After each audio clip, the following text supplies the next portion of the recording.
ఆ అమ్మాయి తన ప్రేమను తిరస్కరించిందన్న కోపంతో ఆ అమ్మాయిని కిరాతకంగా చంపాడు.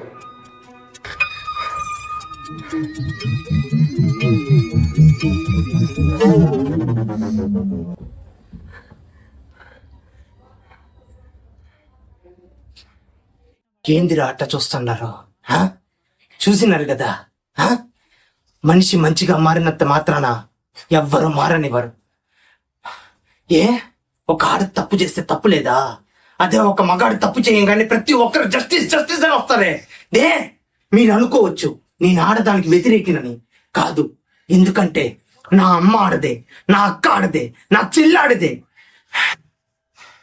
నేను ఈ కంటెంట్ చేయడానికి కారణం సగానికి సగం పైగా ఆడవి ఈ దిశ కేసులు ఇవి అవి అడ్డు పెట్టుకొని ఎంతమంది మగాల్ని మోసం చేస్తున్నాయి మీకు తెలుసా? దాదాపుగా గంటకి 98 మంది అబ్బాయిలు సూసైడ్ చేసుకొని చనిపోతున్నారు.